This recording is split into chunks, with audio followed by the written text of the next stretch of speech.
سامعین باوقار السلام علیکم ورحمۃ اللہ وبرکاتہ۔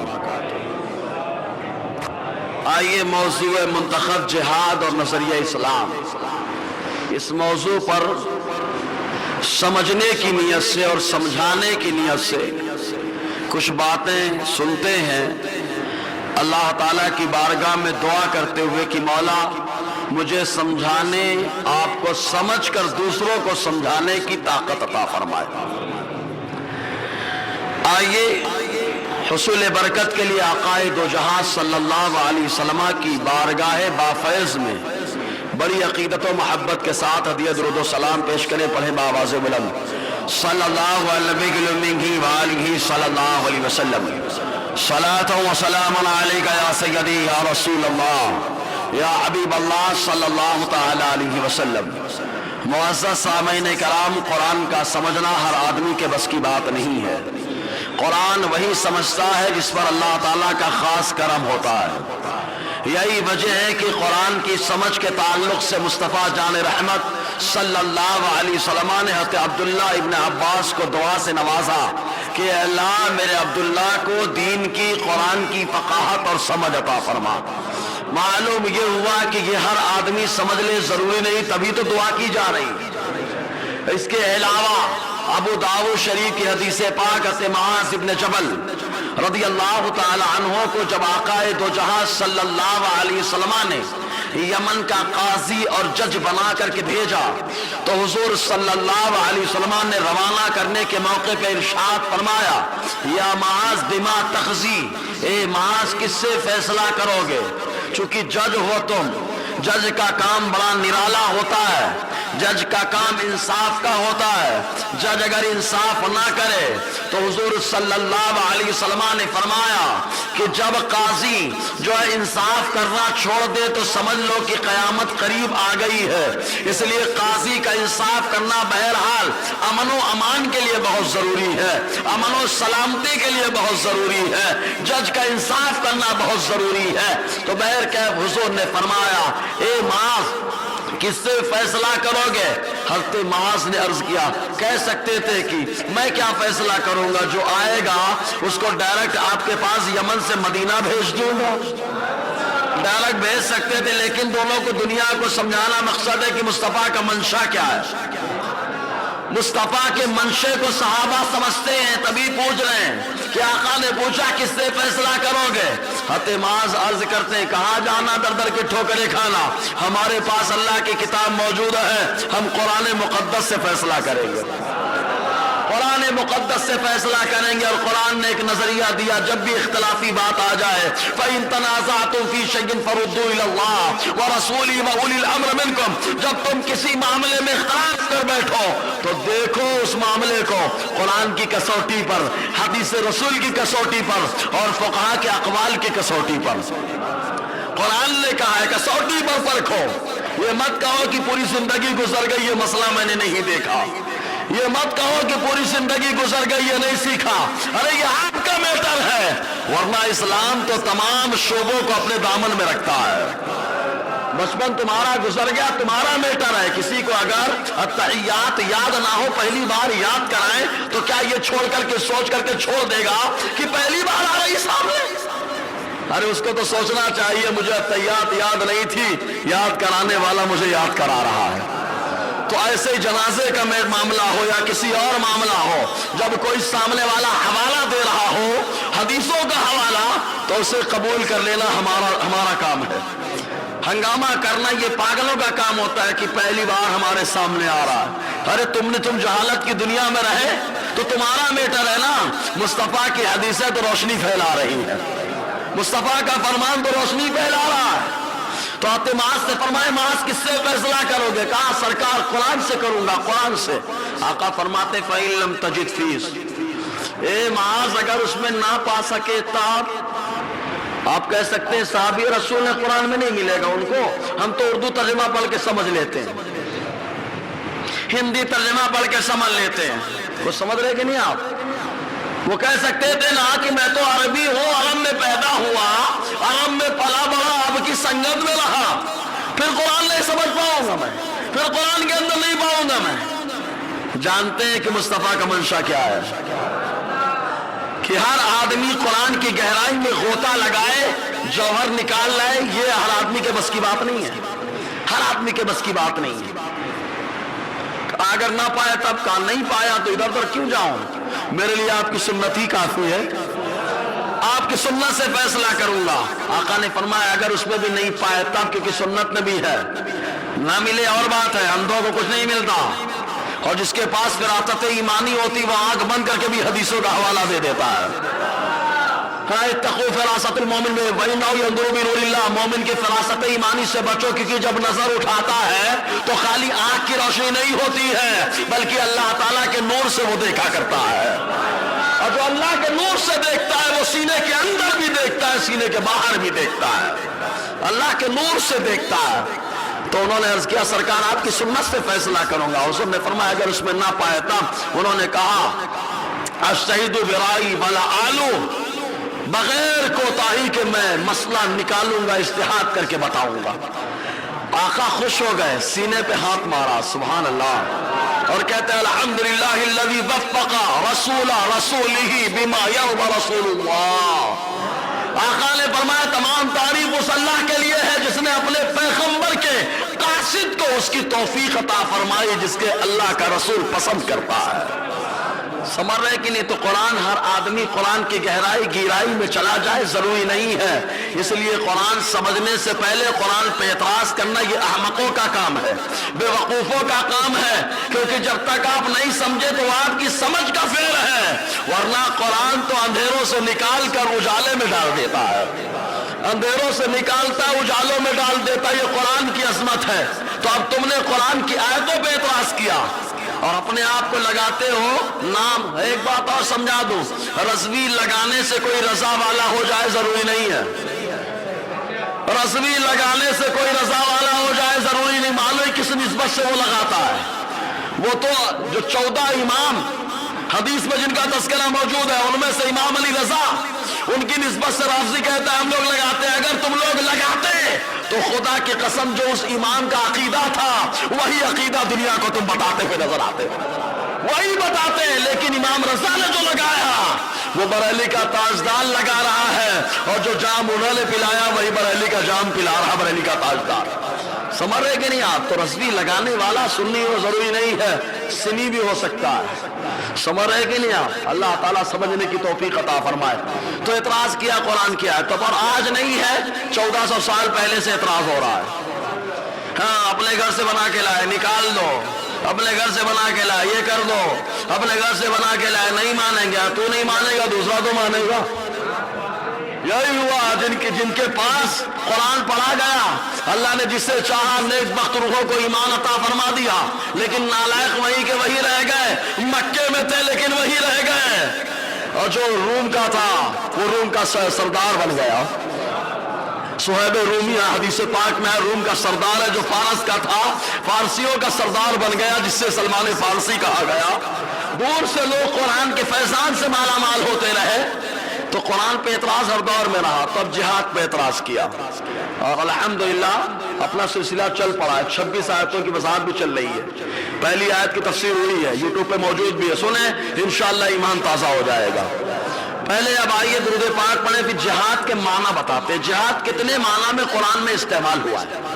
درود پاک پڑھ لیں، صلی اللہ علیہ صلی اللہ علیہ وسلم، صلاۃ و سلام علیک یا سیدی یا رسول اللہ صلی اللہ تعالی وسلم۔ جہاد کا لغوی معنی دیکھیں گے آپ تو ایک لغت کی کتاب ہے معجم اللغت العربیۃ المعاصرہ، پہلا حصہ صفحہ 410 کے اندر اس کے جو ہے 5 معنی بتائے گئے۔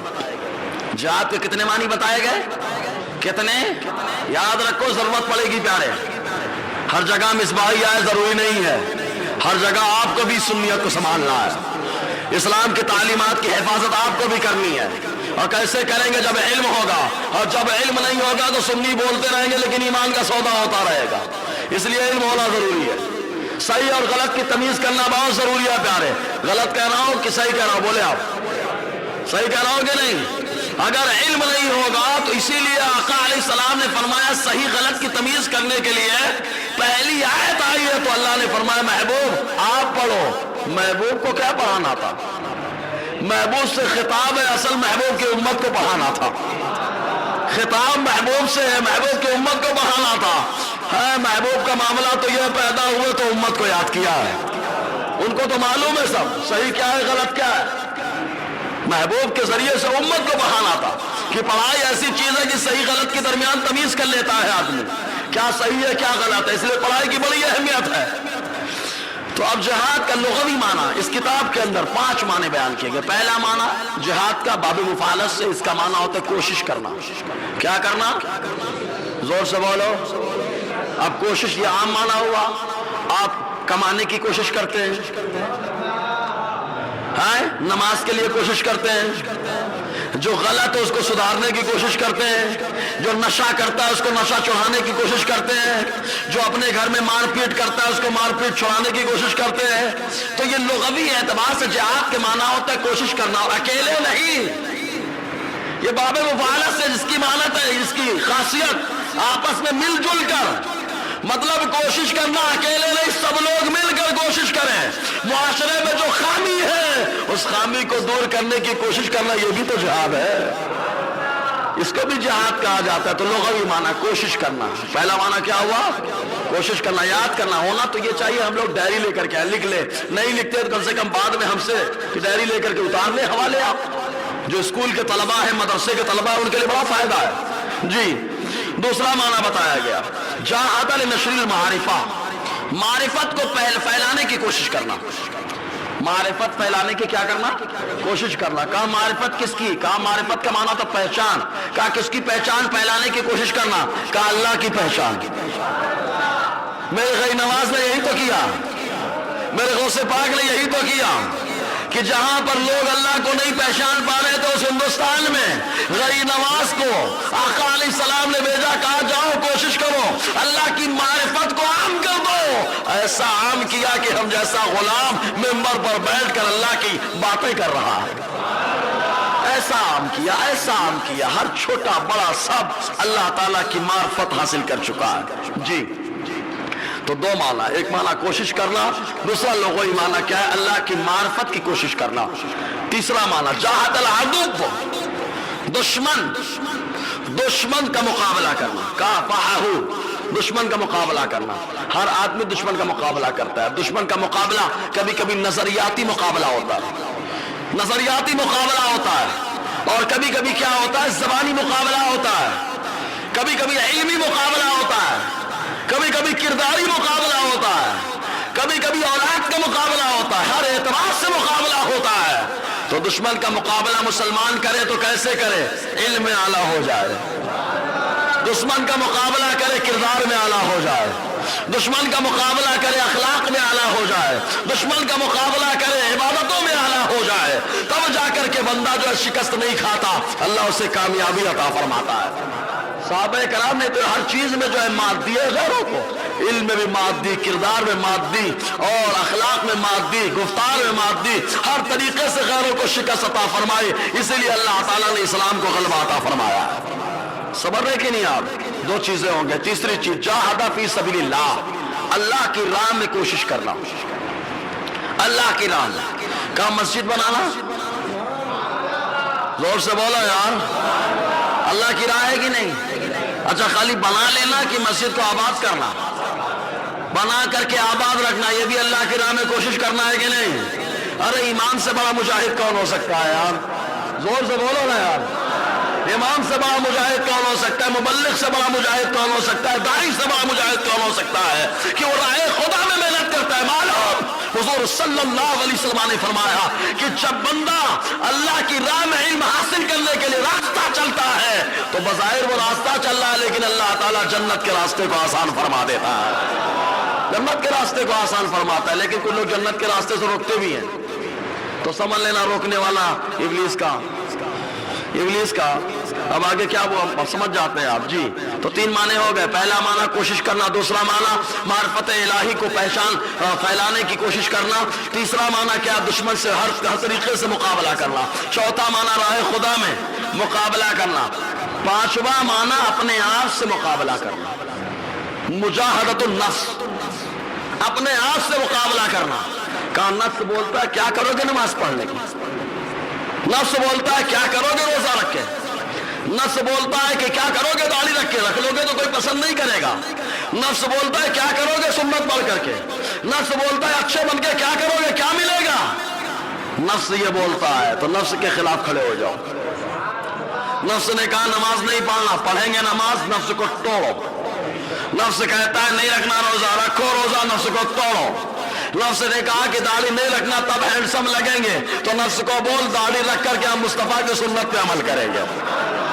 دنیا میں چہرہ بغیر داڑھی کا ہو سکتا ہے اچھا لگے, لیکن قبر میں داڑھی والا ہی چہرہ اچھا لگے گا, محشر میں داڑھی والا ہی چہرہ اچھا لگے گا. تو نفس کے خلاف مجاہدہ کرنا, نفس کے خلاف جہاد کرنا. ایک حدیث پاک میں حضور نے فرمایا سب سے بڑا جہاد نفس کے خلاف جہاد کرنا ہے. زور سے بولو یار, نفس کے خلاف جہاد کرنا ہے. تو حضور صلی اللہ علیہ وسلم نے فرمایا. اب آؤ انہی معنوں کی طرف اشارہ کرتے ہوئے سورہ عنکبوت آیت نمبر 6 میں اللہ تعالی نے فرمایا وَمَنْ جَاهَدَ, جو کوشش کرے فَإِنَّمَا يُجَاهِدُ لِنَفْسِهِ, تو وہ اپنے لیے کوشش کرتا ہے. مسجد آباد کرنے کی کوشش کر رہا ہے تو اپنے لیے کر رہا ہے. اللہ کی معرفت کو عام کرنے کے لیے کوشش کر رہا ہے, اپنے لیے کر رہا ہے. رسول اللہ کی عظمت کو پھیلانے کے لیے کوشش کر رہا ہے تو اپنے لیے کر رہا ہے. کیوں؟ اس لیے کہ دنیا میں اس کا صلہ ملے نہ ملے, لیکن بندہ جو کوشش کرتا ہے تو اللہ تعالیٰ ضرور آخرت میں اس کو صلہ عطا فرمائے گا, ضرور عطا فرمائے گا. تو اپنے لیے کر رہا ہے, تو جو کر رہا ہے وہ اپنے لیے کر رہا ہے, جو کر رہا ہے وہ اپنے لیے کر رہا ہے. من جاہدہ, جو کوشش کرے فَإِنَّمَا يُجَاهِدُ لِنَفْسِهِ, تو وہ اپنے لیے کوشش کر رہا ہے. سورہ عنکبوت میں اللہ تعالیٰ نے سارے معنوں کی طرف اشارہ کر دیا. زور سے بولو. اب اس میں آ جائے ایک طریقے سے اور بتا دوں. کبھی کبھی جہاد جو ہوتا ہے نا زبان سے ہوتا ہے, نہیں سمجھے آپ, زبان سے ہوتا ہے. جہاں ضرورت پڑ جائے وہاں زبان کی باتیں بولے. میرے غیر نواز نے تو زبانی جہاد کیا ہے نا. ارے زبان میں اللہ نے وہ تاثیر رکھ دی, ایسی تاثیر کہ رکھ دیا بیٹھ, کہاں بیٹھے ہی رہے تو بیٹھے ہی رہے. کہا گرفتار کر کے حوالے کر دیا تو گرفتار ہو کے حوالے ہو گیا. نہیں سمجھے کیا؟ سمجھ گیا تو غیر نواز کے نام پہ بولو نا یار. تو زبان کا جہاد آقا علیہ السلام نے مکی زندگی میں یہی تو کیا تھا, یہی تو کیا تھا, لوگوں کو سمجھایا. تو زبان سے ہوتا ہے جہاد. کبھی کبھی ہاتھ سے ہوتا ہے, بیٹا نالائق ہو رہا ہے تو ہاتھ مارو, کا یہ بھی جہاد ہے, یہ بھی جہاد ہے. شاگرد نالائقی کر رہا ہے, پڑھنے میں نہیں دھیان دے رہا ہے, کا استاد نے لگایا, کا یہ بھی جہاد ہے. سمجھ رہے کہ نہیں؟ مرید, پیر صاحب تو شاید کبھی ماریں, لیکن اگر مرید نالائقی کر رہا ہے, پیر نے تو ہاتھ لگا دیا, تو یہ بھی کیا ہے, یہ بھی جہاد ہے, یہ بھی جہاد ہے. کیونکہ پیر کا حق مرید پر باپ کی طرح ہوتا ہے نا, تو باپ اپنے بچے کو سدھارنے کے لیے لگا سکتا ہے تو پیر بھی لگا سکتا ہے. یہ اور بات ہے, نہیں لگاتے الا ماشاءاللہ. لگانے لگے تو قوم سدھر جائے گی. صحیح بات ہے کہ لگانے لگے خالی قوم سدھر جائے گی. نماز پڑھ کے آیا کہ نہیں پڑھ کے آیا, مارا دم. اس پہ تو میرے مفتی اعظم کی جواب. راز الہ آبادی فرماتے ایک سفر میں ایسا ہوا کہ ظہر کی نماز سفر کی وجہ سے ہم لوگ نہیں پڑھ سکے. مفتی اعظم ہند کی بارگاہ میں گئے, ملاقات کی. مفتی اعظم نے فرمایا ملاقات بعد میں کرنا, جا پہلے ظہر کی نماز پڑھ, جا پہلے ظہر کی نماز پڑھ. یہ مفتی اعظم ہند علیہ رحمت الرضوان. اسی لیے تو کہا جاتا ہے, راز الہ آبادی نے اسی لیے کہا ہے, ڈھونڈتے ڈھونڈتے اس دہر میں تھک جاؤ گے, ایسا مرشد نہ زمانے میں کہیں پاؤ گے. راز الہ آبادی اسی لیے کہا ہے.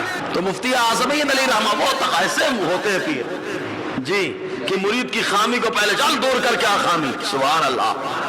یہی وجہ ہے کہ مفتی اعظم کا مرید بھی آج کے دور میں غور کرو اللہ ماشاءاللہ ولی ہی نظر آتا ہے. سمرن اتنا متقی پرہیزگار ہوتا ہے مفتی اعظم کو مرید پوچھو مت. اور ہمارے یہاں مرید پیر صاحب آئے تو مسجد میں آ گئے, ورنہ پیر صاحب چلے گئے تو مسجد کون, نہیں ہم نہیں جانتے مسجد. صحیح ہے کہ نہیں؟ پیر صاحب کی بات اتنی مانیں گے جتنی بات تو سرکار کی نہیں مانتے ہوں گے. میری بات سمجھ رہا, پیر کی بات اتنی مانتے ہیں کہ قرآن کی بھی نہیں مانیں گے. وارے واہ, پیر تو قرآن اور حدیث سمجھانے کے لیے آیا نا. نہیں آزما کے دیکھنا, کوئی پروگرام ہو اللہ تعالیٰ کی حمد, کوئی نعت ثنا پڑھ رہا ہو, نذرانہ نہیں ملے گا. نعت خوانی کوئی کر رہا ہو, نہیں ملے گا. پیر صاحب خالی بیٹھے ہو گدی پہ, اور صاحب کھڑے ہو جائیں، منقبت پیر صاحب کی چالو ہو جائے، لاکھوں کی تعداد میں مل جائے گا۔ یہیں سے اندازہ ہوتا ہے کہ ہم لوگ کی سوچ کہاں ہو گئی یار۔ اللہ تعالیٰ ہمارے مشائخ کا سایہ ہم پر سلامت رکھے۔ مشائخ کے صدقے میں دیکھو، یہ ہم ہماری خامی بتا رہے ہیں، مشائخ تو ہمارے بڑے اعلیٰ ہیں یار، ان کی بات نہیں کر رہا میں، ہمارے اندر کیا گڑبڑی آ گئی، سمجھ رہے کہ نہیں؟ ہم اپنی خامی دور کریں نا۔ تو حضور صلی اللہ علیہ وسلم نے ہاتھ سے جہاد ہوتا ہے، زبان سے جہاد ہوتا ہے، کردار سے جہاد ہوتا ہے، شیطان کو مار کر کے جہاد ہوتا ہے، اس کے وسوسے کو ختم کرو۔ دیکھو علامہ اسماعیل حقی علیہ رحمۃ الرضوان نے روح البیان چھٹا حصہ صفحہ 448 کے اندر لکھا، فرماتے جہاد کے معنی من جاہدہ کے فرماتے جاہدہ لنفسی بالصبر والطاعہ، اللہ کی فرما برداری پر جمع رہے یہ بھی جہاد ہے۔ کہا اللہ کی فرما برداری پہ جمع رہے یہ بھی جہاد ہے۔ کہا نماز ایک دو ٹائم نہیں کنٹینیو پڑھتا رہے یہ بھی جہاد ہے۔ کہا داڑھی مسلسل رکھ لیا تو بڑھاتا رہے یہ بھی جہاد ہے، کیونکہ اللہ کی فرما برداری پہ جمے رہنا یہ بھی جہاد ہے۔ علامہ اسماعیل حقی فرما رہے ہیں اللہ کی فرما برداری پہ جمے رہنا۔ صحابہ کرام کو دیکھو، خالی مسجدی میں نہیں جمے رہتے تھے، میدان کارزار میں بھی جمے رہتے تھے، ہر جگہ جمے رہتے تھے، اللہ کی فرما برداری پہ جمے رہنا، ایک معنی۔ دوسرا معنی وجاہد الکفار بالسیف، ضرورت پڑ جائے سیلف ڈیفنس کے طور پر، اپنے دفاع کے طور پر، اپنی حفاظت کے طور پر۔ دنیا کا ہر ملک یہ کہتا ہے کہ آدمی اپنی حفاظت کر سکتا ہے، اپنی حفاظت کے لیے سامنے والے نے حملہ کیا تو سامنے والے کو ایکسپائر بھی کر سکتا ہے۔ دنیا کے جتنے بھی ملک ہیں، ہر ملک کا یہ قانون کہتا ہے، اسی قانون کے تحت آج یہ دنیا کے ملک کہتے ہیں اسلام نے تو 1450 سال پہلے ہی یہ جام پلا دیا ہے۔ اسلام نے تو پہلے فرمایا کہ اپنا ڈیفنس کرو، اپنا سیلف ڈیفنس لاؤ، دفاع کرو۔ اسی لیے تو میرے نبی نے فرمایا اگر کوئی تمہارا مال تم سے چھین رہا ہے تم اپنے مال کی حفاظت کرو، اگر حفاظت کرنے میں مار دیے گئے تو معمولی موت نہیں آئے گی، اللہ تعالیٰ تمہیں شہادت کی موت عطا فرمائے گا۔ سمجھ رہے نا؟ سیلف ڈیفنس کے طور پر جہاد کا حکم جی۔ تو کفار سے مقابلہ تلوار سے، وہ بھی کیسے؟ سیلف ڈیفنس، اپنے دفاع، اپنی حفاظت کے لیے۔ کیا اپنی نہیں حفاظت کریں گے تو اپنے کو کاٹ لے گا، تو سانپ کو ہی مار دو۔ اقتل الموذی قبل الایذاء، نقطہ ہٹا کے بھی بول سکتے ہیں، موذی کو مار ڈالو ایذا دینے سے پہلے۔ سمجھ رہے کہ نہیں؟ ایذا دینے سے پہلے ہی مار ڈالو۔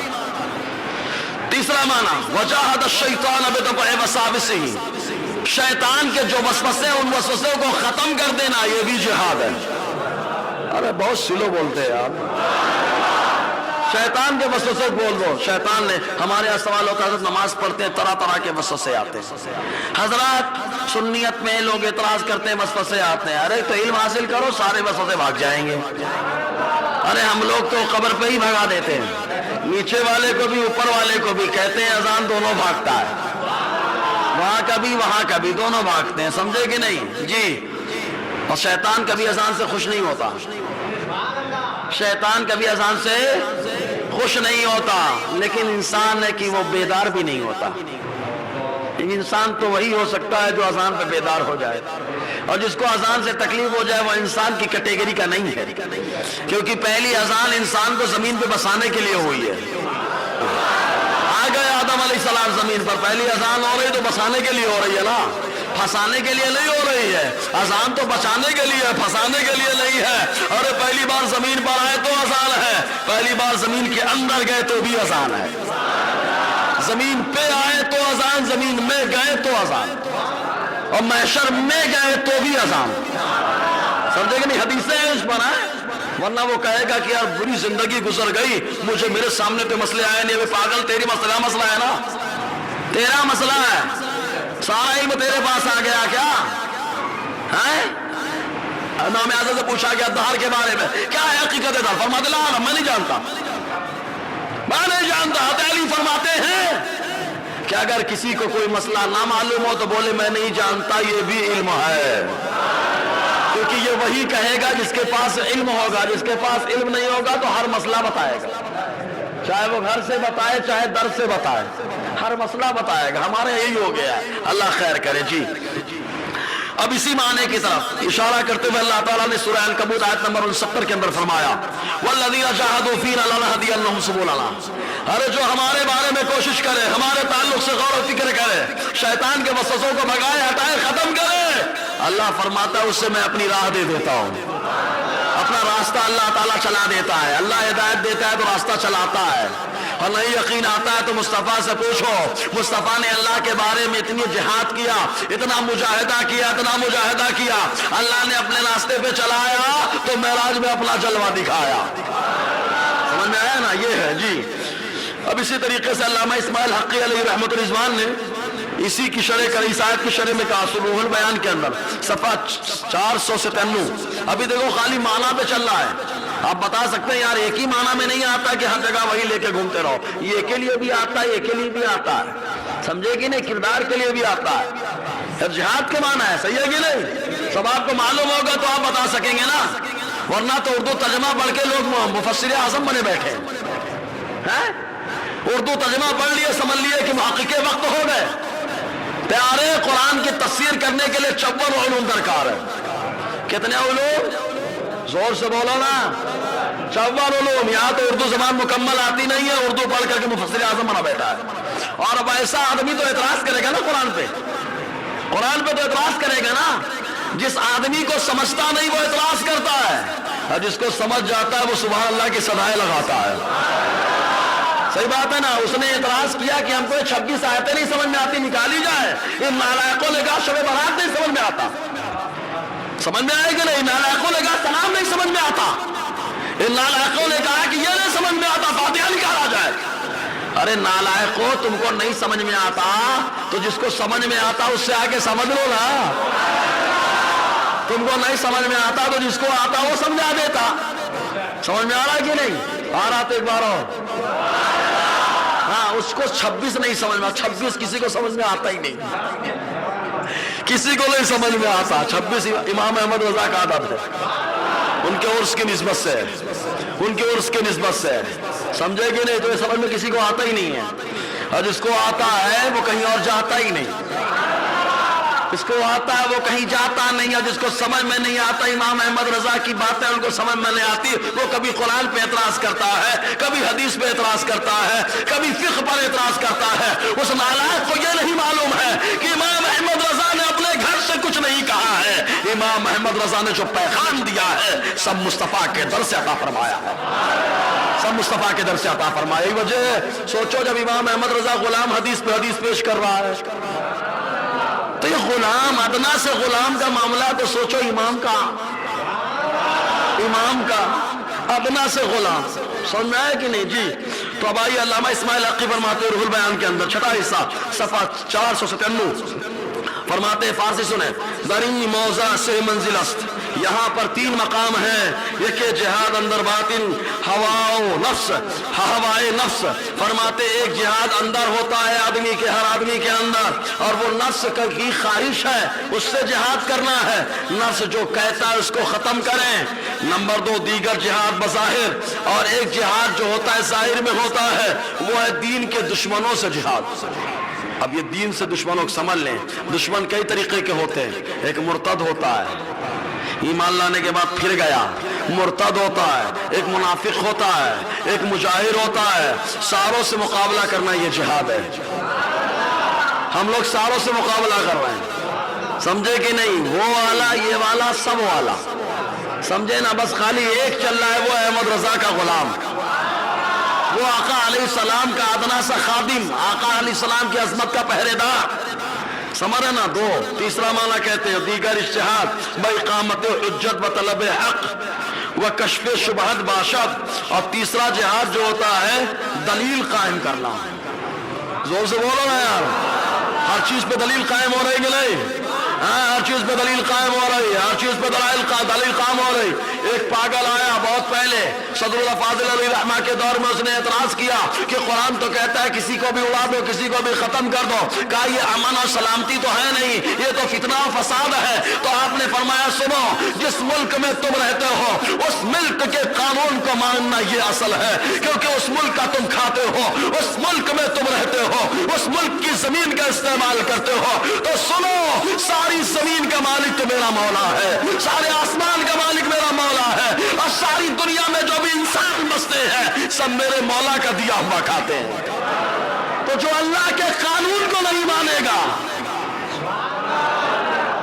جس ملک کا قانون کوئی نہ مانے، اسے کہا غدار وطن کہلاتا ہے، تو جہاں کہا خدا کے قانون کو نہ مانے تو غدار خدا کہلاتا ہے۔ سمجھ میں آیا؟ کلیئر ہوا؟ صدر اور فاضل اللہ کا ولی، اللہ کا ولی، اور ولی جب بولتا ہے تو نہ جانے کتنے کتنے کی جلی ہوتی ہے، سمجھے کہ نہیں؟ جی تو تین طریقے کا ہو گیا۔ اب ایک اور جہاد، مال سے بھی جہاد ہوتا ہے، جان سے بھی جہاد ہے، مال سے بھی ہے، جان سے بھی ہے۔ دیکھو قرآن کی سورہ توبہ آیت نمبر 41، اللہ تعالیٰ قرآن میں فرماتا ہے وَجَاهِدُوا بِأَمْوَالِكُمْ وَأَنفُسِكُمْ فِي سَبِيلِ اللَّهِ، اللہ کی راہ میں کوشش کرو، زور سے بولو، اللہ کی راہ میں کوشش کرو۔ ہم اپنا محاسبہ کریں، ہم نے کتنی کوشش کی ہے، ہم کتنی کوشش کر رہے ہیں۔ ایک بزرگ کے بارے میں ہے 20 سال انہوں نے تبلیغ کی، مسجد کی طرف لوگوں کو دعوت دی لیکن لوگ مسجد میں نہیں آئے، لیکن ان بزرگ کے بارے میں علماء عرب و عجم نے کہا کہ وہ مجدد ہے۔ زور سے بولو نا، ضرورت پڑے گی تو نام بتائیں گے۔ ارے نوح علیہ السلام کو دیکھو نا، کتنے 950 سال تبلیغ کے لیے کتنے لوگ سدھرے؟ 80۔ تو نوح علیہ السلام کی تبلیغ میں کوتاہی نہ رہی، یہ قبول کرنے والے کے اندر جو اللہ نے سینہ دیا اس سینے کی کوتاہی ہے۔ سمجھ رہے کہ نہیں آپ؟ تو بتانا مقصد یہ ہے کہ اللہ تعالی فرمایا کوشش کرو اللہ کی راہ میں بِأَمْوَالِكُمْ، اپنے مال کے ذریعے سے۔ اس پہ عمل صدیق اکبر نے کتنا کیا؟ پورا مال محبوب خدا پہ نشاور کر دیا۔ ماں خدیجہ نے سب سے پہلے ماں خدیجہ نے قربانی دی۔ ماں خدیجہ کا شمار بڑے تاجروں میں ہوا کرتا تھا۔ آقا علیہ السلام نے ایسی تجارت کی ایک ہی سفر میں اتنا منافع دیا، فتح و پارسائی کا پیغام دیا کہ ماں خدیجہ نے نکاح کا پیغام بھجوا دیا۔ آپ کی فتح و پارسائی سے متاثر ہوئی، ایک پاگل کھڑا ہوتا ہے اخبار میں بولتا ہے کہ وہاں پہ کام کرنے کے بعد ان کے شوہر کو مارا۔ ارے مصطفیٰ کی شان تو یہ کہ مرے وہ کو زندگی عطا فرماتے ہیں۔ تو نے سیرت صحیح سے نہیں پڑھی ہے، سیرت صحیح سے نہیں پڑھی ہے۔ اگر مصطفیٰ کی سیرت کو پڑھ لیتا تو یہی کہتا کہ محمد جیسا کوئی نہیں آیا، کوئی نہیں آیا۔ جس نے پڑھا اس نے یہی کہا سب سے اعلیٰ و اولیٰ ہمارا، اس نے یہی کہا، مصطفیٰ کی یہ شان ہے۔ تو ماں خدیجہ نے سب کچھ سارا مال قربان کیا مصطفیٰ کے نام پہ، سب کچھ قربان کر دیا۔ ابو بکر نے قربان کر دیا، حضرت عمر نے آدھا مال قربان کر دیا، صحابہ سے جو بن پڑا وہ لگا دیا۔ ارے مال تو مال، قرآن کہتا ہے جان سے کوشش کرو اللہ کی راہ میں۔ صحابہ نے اپنی جان کی بازیاں بھی لگائی ہیں۔ جان سے بڑی کوئی چیز ہے کیا؟ بیمار ہو جائے مال لگا دیتا ہے آدمی، مطلب جان بہت اہم ہے۔ تو صحابہ نے جان لگا دی مصطفیٰ کے لیے، راہ خدا میں جان لگائی، اور اللہ تعالیٰ نے اس جان کی ایسی حفاظت فرمائی کہ زمین پہ قطرہ گرا بھی نہیں خون کا، اللہ نے اسے جنت میں ٹھکانہ عطا فرما دیا۔ اور روضے محشر وہی خون شہید کے بدن سے نکلتے، لوگ کہتے ہیں نا مر گئے معاذ اللہ، ان پاگلوں کو یہ نہیں معلوم، دیکھو 1400 سال ہو گئے، ابھی اور ہوں گے، اس کے بعد جب محشر میں آئیں گے تو بالکل تازہ خون نکل رہا ہوگا، اور اس خون سے ایسی ویسی بو نہیں آئے گی، اللہ تعالیٰ مشک کی خوشبو کو پیدا فرمائے گا۔ سمجھا نا؟ یہ ہوتا ہے جان کی بازی راہ خدا میں لگانے والے کا مقام ہے۔ تو حضور صلی اللہ علیہ وسلم نے سے پوچھا گیا، اللہ نے فرمایا کوشش کرو راہ خدا میں، جہاد کرو راہ خدا میں، مال سے جہاد کرو، جان سے جہاد کرو۔ تو ابو سعید خدری فرماتے شعب الایمان کی حدیث پاک کہ یا رسول اللہ ای الناس افضل، آپ کے نزدیک سب سے افضل انسان کون ہے؟ سب سے افضل انسان کون ہے؟ دیکھو سوال دیکھو اور مصطفیٰ کا جواب دیکھو، نقطہ دیکھو۔ آقا سے پوچھا گیا سب سے افضل انسان کون؟ آقا نے فرمایا مؤمن یجاہد فی سبیل اللہ بنفسہ و مالہ، حضور نے فرمایا ایسا مومن جو راہ خدا میں اپنا مال اور اپنی جان کو لگا دیتا ہے۔ اب اسی نقطے سے دیکھو، صدیق اکبر نے پورا مال لگایا، نہیں سمجھے کیا؟ آقا سے پوچھا گیا کون افضل ہے تو آقا نے کیا فرمایا؟ جو جان اور مال دونوں لگا دے۔ کہا صدیق اکبر نے پورا مال لگا دیا، جان کہاں لگائی؟ کہا ہجرت کے موقع پہ دو ہی صحابی تو یاد رکھے جاتے ہیں، پہلے وہ جو بستر پہ لیٹ گئے جنہیں باب المولائے کائنات حضرت علی کہا جاتا ہے، بستر پہ لیٹ گئے، دوسرے وہ جنہوں نے خالص طور پہ مصطفیٰ کے نام پہ اپنی قربانی کو پیش کیا تھا، لگا دیا پاؤں، صاحب نے کہا ہٹاؤ ابو بکر، ہٹاؤ ابو بکر، خالد تم ہی جلوے محبوب دیکھو گے؟ ارے ہٹاؤ، میں بھی تو کافی دنوں سے مشتاق زیارت ہو، میں نے بھی سن رکھا تھا کہ اللہ کا نبی آنے والا ہے، اے ابو بکر اپنے قدموں کو ہٹاؤ، میں بھی مصطفیٰ کا جلوہ دیکھ لوں۔ تو وہ کیسے بولے؟ تو بیچارہ اس کے پاس منہ ہی ہے، تو منہ سے بولا تو زہر چلا گیا، سمجھے نا؟ زہر جب چلا گیا ہاں تو مصطفیٰ نے لعاب لگایا، زہر چلا گیا، یہ ہے لعاب مصطفیٰ، سبحان اللہ۔ جی تو پھر حضور صلی اللہ علیہ وسلم سے پوچھا گیا سب سے افضل کون؟ ایک حدیث پاک میں آیا حضور صلی اللہ ابو ذر، اچھا افضل بات اور حق بات بولنا یہ بھی جہاد ہے۔ آج کا دور جھوٹ کا دور ہے، آج کا دور مکاری کا دور ہے، ہر کوئی اس بات کو تسلیم کرے گا۔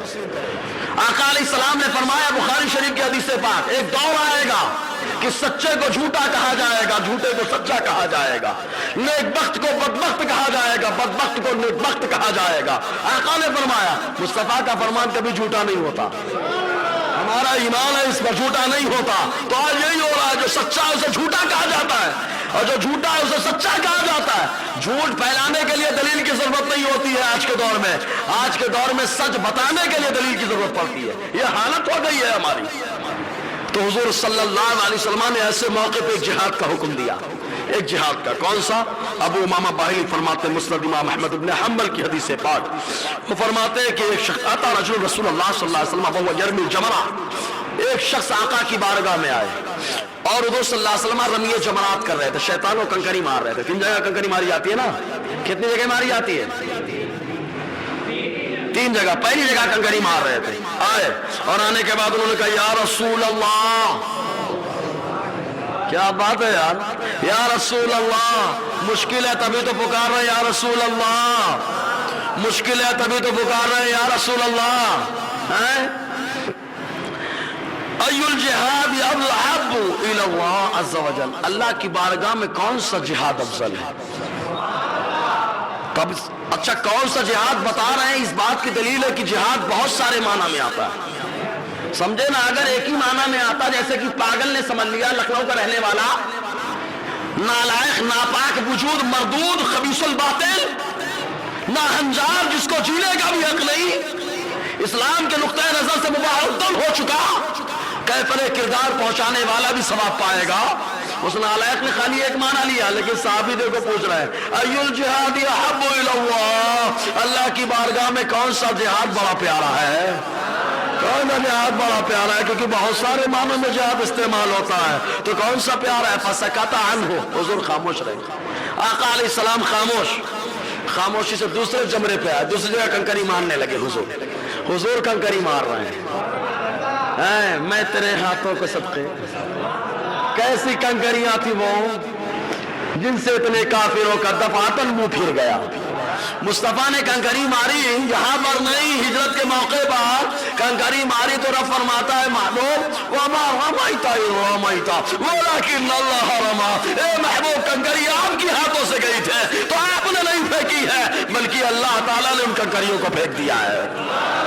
یہ محبوب کا جلوہ، یہ محبوب کا مقام، اسی لیے بریلی کا تاجدار کہتا ہے یہ ہاتھ اتنے عظمت والے کہ کنکری نکل جائے تو اللہ کہے کہ ہم نے دیا، ہم نے پھینکا، تو کہا بس میں تیرے ہاتھوں کے صدقے، میں تیرے ہاتھوں کے صدقے۔ کیسی کنکریاں تھی وہ، ارے جس سے اتنے کافروں کا دفعتاً منہ پھر گیا، ایسا پھرا کہ محبوب چلے گئے نظر بھی نہیں آئے، چلے گئے محبوب نظر بھی نہیں آئے۔ باب العلم کے پاس پہنچے، کہاں ہے؟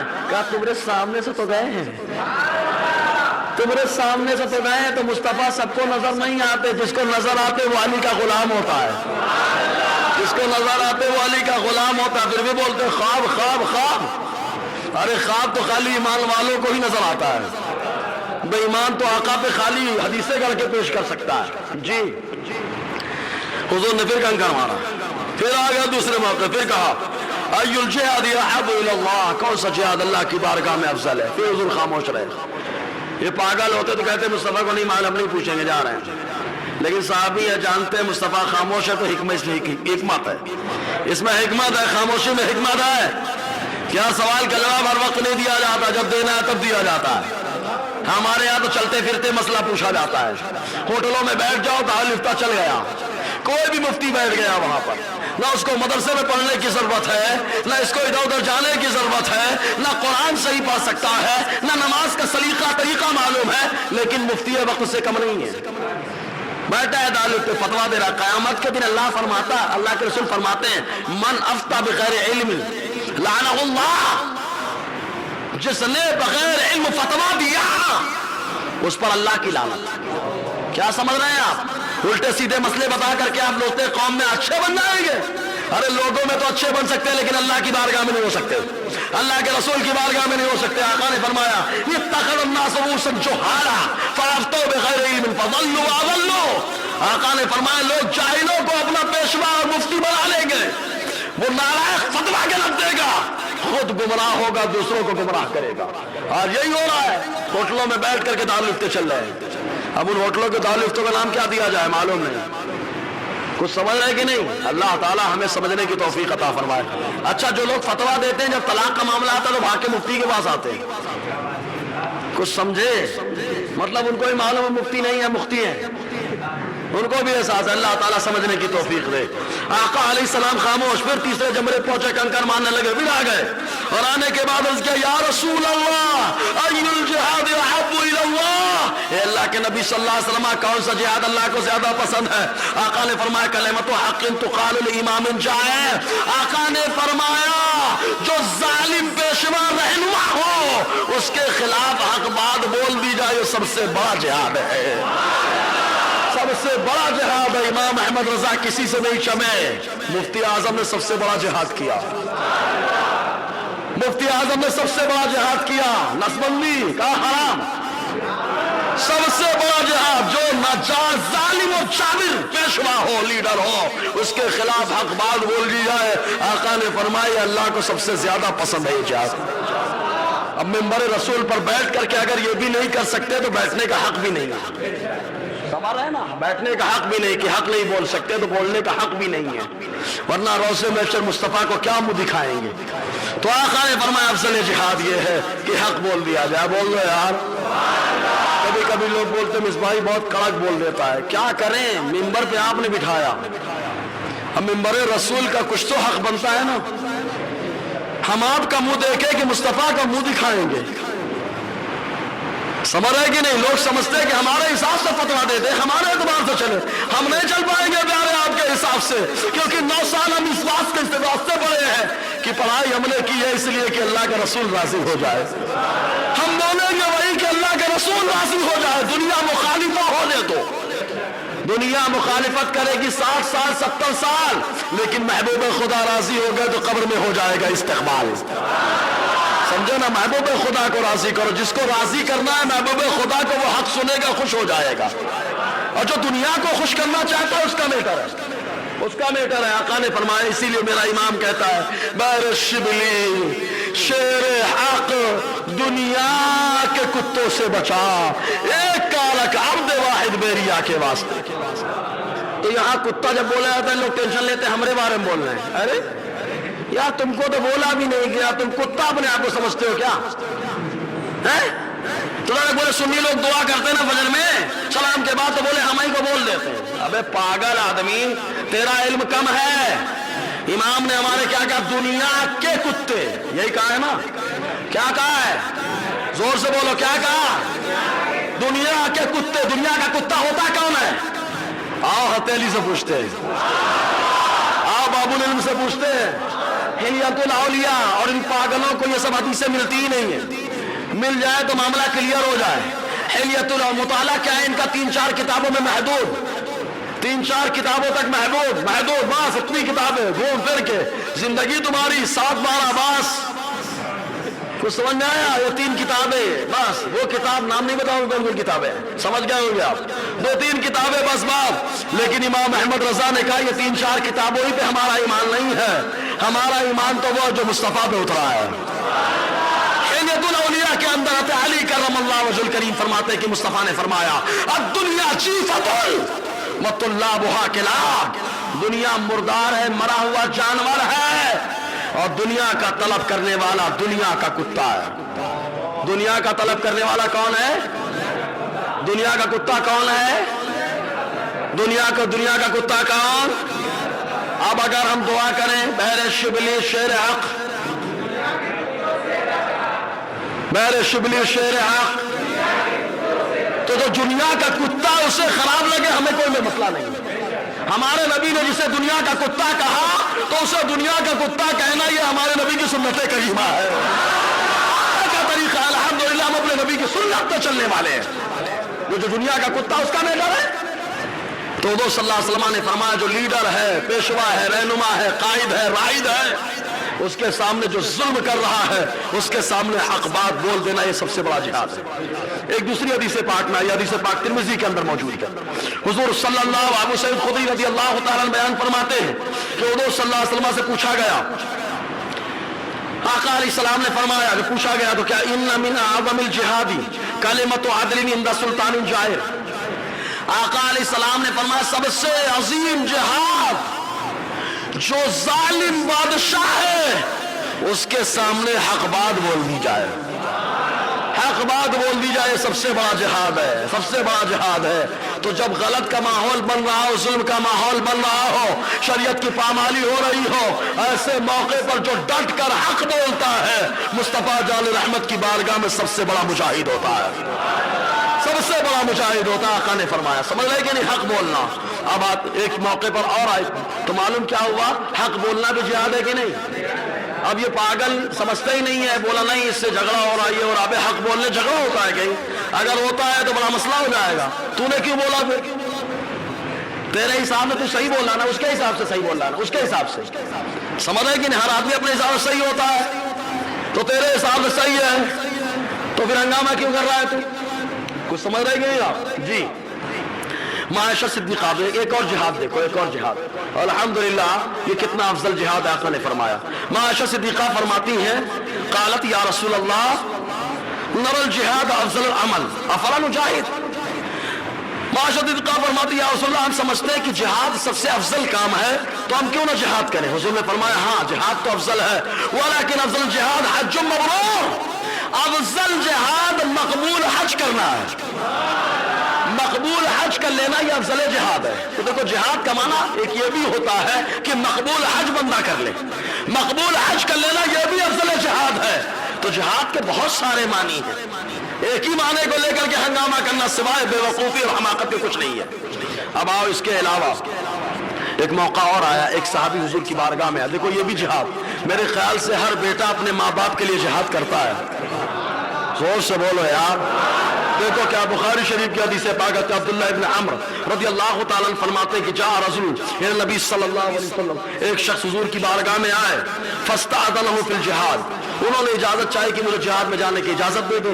آقا نے فرمایا احی الوالدان، کیا تیری اماں تیرے ابا زندہ ہیں، والدین زندہ ہیں، حیات ہیں؟ انہوں نے کہا سرکار میں بڑا خوش نصیب ہوں، ہاں حیات ہے۔ حضور نے فرمایا ففیہما فجاہد، جا انہی کے بارے میں تو جہاد کر۔ تو ماں باپ کی خدمت کرنا بھی جہاد ہے، زور سے بولو نا یار، ماں باپ کی خدمت کرنا بھی جہاد ہے۔ ایک موقع پہ آقا علیہ السلام نے فرمایا، جب صحابی نے پوچھا یا رسول اللہ آپ اپنا ہاتھ عطا فرمائے میں آپ کے ہاتھ پہ بیعت کروں گا، ابتغی الاجر من اللہ تعالیٰ، میرا مقصد یہ کہ اللہ سے میں اجر حاصل کروں اور جہاد کروں گا، ہجرت کروں گا۔ آقا نے فرمایا کیا تیرے والدین میں سے کوئی زندہ ہے؟ آقا نے انہوں نے عرض کیا سرکار دونوں زندہ خوش نصیب ہو۔ آقا نے فرمایا جاؤ ان کے ساتھ اچھا سلوک کر، اذا فعلت بہما فانت حاج و مجاہد و معتمر، جب ان کے ساتھ اچھا سلوک کرے گا تو اللہ تجھے حج عمرہ جہاد تینوں کا ثواب عطا فرمائے گا۔ تو سمجھ ہے تو جہاد بہت سارے معنی کے لیے آتا ہے، اب ایک معنی لے کر کے ہنگامہ کرنا سوائے کم علمی اور کجروی کے کچھ نہیں ہے، یہ کم علمی کی دلیل ہے۔ اب آؤ دیکھو اس کے علاوہ، یہ تو معنی سمجھ میں آ گئے، کتنے معنی کے لیے استعمال ہو گیا سمجھ میں آ گیا؟ اگر آ گیا تو غیر نواز کے نام پہ جھاڑ لگنا چاہیے، ماشاءاللہ یہ معنی ہو گئے۔ اب اللہ تعالیٰ نے جہاد کا حکم کر دیا، یہ بھی سمجھو آپ، بھائی دنیا کا قانون یہی کہتا ہے دنیا کا قانون، ہر آدمی کو مذہب اختیار کرنے میں آزادی ہے، اور ساری باتیں میری ریکارڈ ہو رہی ہے، الحمدللہ ریکارڈ ہو رہی ہے۔ ہر آدمی کہتا ہے کہ میری بات جو ہر آدمی کو آزادی حاصل ہے کہ جو جس مذہب کو چاہے اختیار کر سکتا ہے۔ ہر ملک کا یہ قانون ہے کہ نہیں؟ ارے بولیے نا، ہے؟ کہا جب ہر ملک کا قانون ہے تو اس قانون کے تحت صحابہ نے اسلام کو قبول کر لیا، تو کچھ غلط کیا تھا؟ بھائی دنیا کا یہی قانون ہے کہ جو چاہو مذہب اختیار کرو۔ صحابہ نے مذہب اسلام اختیار کر لیا، لیکن جب مذہب اسلام اختیار کیا تو زیادتی کیا ہو رہی؟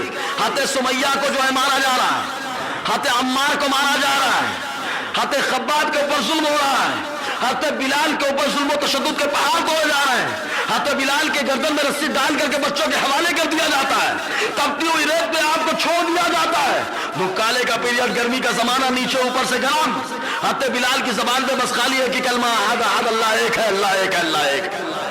یہ ظلم و زیادتی ہو رہی ہے، اتنی زیادتی ہو رہی کہ ابو بکر صدیق ایمان لائے تو ان کے اوپر بھی ظلم و زیادتی کا معاملہ ہونے والا تھا، لیکن ابو بکر صدیق کو ان کی قوم نے بچایا، ان کو بھی مارا گیا، زخمی ہو گئے، بے ہوش ہو گئے، لیکن ہوش آیا تو پوچھا میرے نبی کیسے ہیں؟ اپنی والدہ سے پوچھا میرے نبی کیسے؟ ابو بکر کے اوپر بھی ظلم ہو رہا ہے۔ حضرت عثمان غنی کا چاچا حضرت عثمان غنی کو تھیلے میں بھر دیتا، دھولی دیتا، دھواں، پریشان ہو گئے جو صحابہ کرام، تو آقا کی بارگاہ میں ہے، کہا یہاں پہ انصاف نہیں ہو رہا ہے سرکار، یہ لوگ خود کہتے ہیں کہ ہر آدمی کو ہر مذہب اختیار کرنے کی آزادی ہے، لیکن ہم نے اختیار کیا، ہمارے اوپر ظلم ہو رہا ہے، تو جہاں انصاف ہو ہمیں جانے کی اجازت دے دے۔ آقا نے فرمایا حبشہ کا جو بادشاہ ہے وہ انصاف کرنے والا ہے، اگرچہ مسلمان نہیں ہے، عیسائی ہے، لیکن انصاف کرنے والا ہے۔ وہ جو قانون اپنے لوگوں کے لیے بناتا ہے وہی قانون سب کے لیے نافذ کرتا ہے، وہ انصاف کرتا ہے۔ آقا نے فرمایا حبشہ جا سکتے ہو۔ سبحان اللہ۔ صحابہ کرام حبشہ پہنچ گئے، دیکھو ظلم و زیادتی کی داستان دیکھتے چلیں آپ۔ صحابہ پہنچے حبشہ پہنچنے کے بعد وہاں بھی مکہ کے باشندے باز نہیں آئے، دو آدمی کو ڈھیر و تحفہ لے کر کے بھیج دیا، کہا جانا حبشہ کے بادشاہ اسما کو دینا تحفہ، اور کہنا ان کو نکالو، بھگاؤ یہاں سے، ان کو چین اور سکون یہاں پہ کیوں؟ ارے بھائی تمہارا ملک چھوڑ دیا، تمہیں کیوں برا لگ رہا ہے؟ وہاں تو آزادی ملنی چاہیے تھی نا، انصاف کرنے والا تھا، لیکن تحفہ دے کر کے بھیجا، اور جب بھیجا گیا وہاں پہ تحفہ دے کر کے، تو حبشہ کے بادشاہ اسما سے کہا کہ ہماری بات سنو، یہ تحفہ لو، ان کو روانہ کرو۔ کہا نہیں، انصاف کا تقاضا یہ ہے کہ ایک فریق کی میں نے بات سن لی، اب دوسروں کی بھی سن لوں۔ تو کہا ان لوگوں کو بلایا جائے، تو ترجمانی کون کرے گا؟ حضرت علی کے برادر عزیز کھڑے ہو گئے، حضرت جعفر تیار کھڑے ہو گئے، کہا میں ترجمانی کروں گا، میں اسلام کے بارے میں بتاؤں گا بادشاہ کو۔ بادشاہ نے پوچھا کیا معاملہ ہے؟ حضرت جعفر تیار کہتے ہیں معاملہ یہ تھا کہ ہم لوگوں کے یہاں حرام اور حلال کی تمیز ختم ہو گئی تھی، جھوٹ اور حق اور سچ سب ختم، ایک دم تمیز ختم ہو گئی۔ ہمارے درمیان اللہ نے ایک نبی کو جلوہ گر فرمایا، جنہوں نے بتایا حلال یہ ہے، حرام یہ ہے، سچ یہ ہے، جھوٹ یہ ہے، مکاری یہ ہے، امانت یہ ہے، پارسائی یہ ہے، غداری یہ ہے۔ انہوں نے سمجھایا، ہم ان پہ ایمان لے آئے، ہم نے حلال کھانا شروع کر دیا۔ بات سننے کے بعد متاثر ہو گیا، متاثر ہوا، اس نے کہا یہ بات بتاؤ، اگر وہ اللہ کے نبی ہیں تو بتاؤ ان کے اوپر کوئی نہ کوئی کلام اترا ہوگا نا؟ یہ وہی کلام ہے پاگل جسے تو سمجھ نہیں پایا لیکن حبشہ کا بادشاہ سمجھ رہا ہے۔ کہا کلام تو سناؤ، کیا ہے وہ کلام؟ حضرت جعفر تیار نے سورہ مریم کی آیت کریمہ سنانے، جب سورہ مریم سنانی شروع کر دی تو حبشہ کے بادشاہ سن رہے سورہ مریم، آنکھوں سے آنسو بہ رہے ہیں، اور ان کی زبان سے ان کے درباریوں نے کہا تھا واللہ یہ وہی کتاب ہے جس کتاب کی بشارت موسیٰ علیہ السلام نے عطا فرمائی ہے۔ حبشہ کے بعد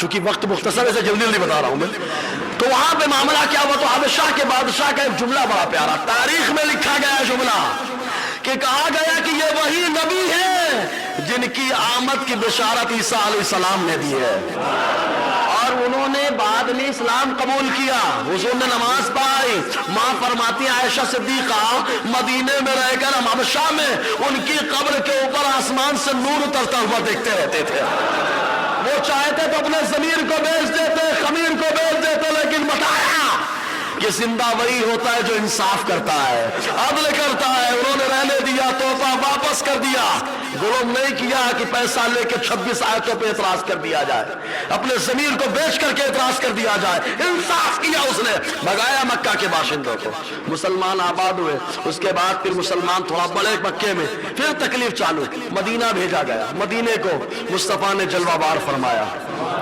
اپنی روشنیوں سے منور کر دیا۔ مدینے میں آیا تو پھر چالو ہے پلان، پھر مکہ کے باشندوں کا پلان ہو رہا ہے۔ بھیجو ابو سفیان کو، جو بعد میں ایمان لائے رضی اللہ تعالیٰ عنہ، بھیجو ملک شام تجارت کر کے لائے، جو منافع آئے گا اس سے سامان جنگ خریدا جائے گا، مسلمانوں پہ حملہ کر کے ختم کر دیا جائے گا۔ اتنی زیادتی ہو رہی تھی۔ اب دنیا کے ہر ملک کا قانون کہتا ہے کہ جب تمہاری جان پہ خطرہ ہو جائے تو تم اپنا دفاع کرو، اپنی حفاظت کرو۔ تو اللہ تعالیٰ سے صحابہ، رسول اللہ صلی اللہ علیہ وسلم کی بارگاہ میں صحابہ نے کہا اب تو کچھ اجازت دی جائے سرکار۔ تو اللہ فرماتا یا ایھا الذین آمنوا اصبروا، اے ایمان والے ابھی صبر کرو۔ اتنی زیادتی ہوئی تب بھی کہا جا رہا ہے صبر کرو۔ سورہ آل عمران آیت نمبر 2، صبر کرو ایمان والو، جمے رہو اسی پر۔ پھر بھی جب زیادتی حد کو پہنچ گئی تب اللہ تعالیٰ نے فرمایا یا ایھا النبی حرض المؤمنین علی القتال۔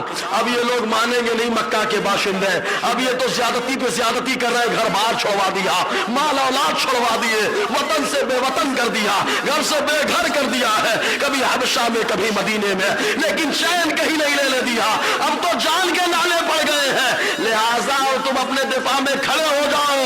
اے نبی اپنے ماننے والے کو کفار سے مقابلہ کرنے پر آمادہ کرو۔ تو ڈیفنس کے طور پہ کھڑا کیا گیا ہے۔ کس کے طور پر؟ زور سے بولو نا یار۔ ڈیفنس اور دفاع کے طور پر، اپنی حفاظت کے طور پر مسلمانوں کو کھڑا کیا گیا۔ انشاءاللہ اور آگے اس پہ گفتگو رہے گی۔ اللہ تعالیٰ کہنے سننے سے زیادہ ہمیں عمل کی توفیق عطا فرمائے۔ دوران گفتگو غیر شرعی کلمات نکلے ہوں، سب سے میں توبہ کرتا ہوں۔